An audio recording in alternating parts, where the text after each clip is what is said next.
Oh, there you go. All right, we are at Everest Camp 2, and the elevation is, pull out the watch for official proof. You got it?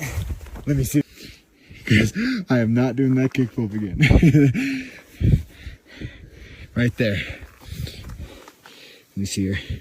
20,958 feet. That, and Dorji, is a world record for highest elevation kickflip. Right there, Everest. Right there's Everest. As of May 5th, 2025, Darby Allin has officially reached Camp 2, standing over 21,000 feet up the face of Mount Everest. He's already endured bitter cold, thinning air, and the physical toll of one of the world's most toughest climbs. But the hardest part, that still lies ahead. Over the next few days, he's going to make his trek up to Camp 3.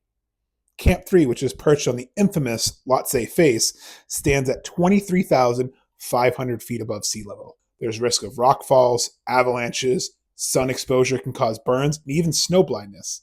The air is thinning. It pushes your body towards exhaustion. Altitude sickness comes a real threat. This is where Darby has to start using his supplemental oxygen. This is where things start getting serious. This is no longer just a climb. This is where the survival phase starts. As long as weather cooperates and everything goes as according to plan, by next week, Darby Allin should be making his ascent to Camp 4, also known as the infamous Death Zone.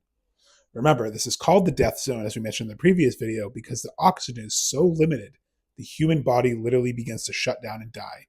There's only 33% oxygen, and temperatures plummet to negative 40 degrees Fahrenheit. Sleep is almost impossible as your body is just fighting you to stay alive. Decision-making becomes dangerous, simple mistakes can become deadly, fatigue, altitude sickness, all becomes real. There's no way to get rescued at Camp 4. This is the point of no return. Climbers typically only spend a few hours here, just long enough to push for the final summit. As Darby and his team make their final push to Camp 4, they will also be awaiting their clearance to summit Mount Everest. Mount Everest typically only has a 2-week window where that is possible.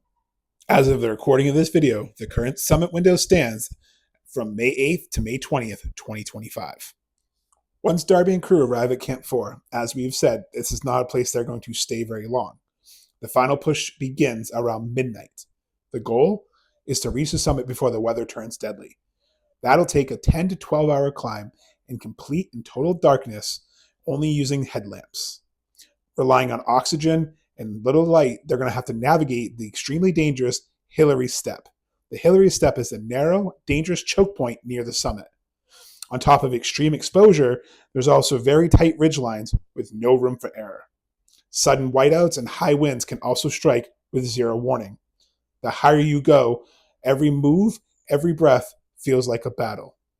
This is the most dangerous day of Darby's life. This is the most dangerous part of the climb, is summiting. After climbing a grueling 10 to 12 hours in the dark, you must make that 4 to 6 hour descent back to Camp 4. And this is where most accidents occur. Most accidents are going to happen because your body is physically drained.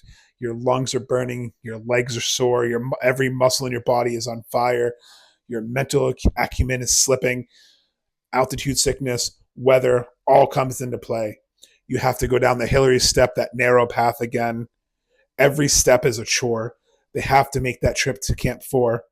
However, they can't stay at Camp 4 very long. It's not a place you can rest. Because there's only 33% oxygen, you cannot stay in the death zone very long.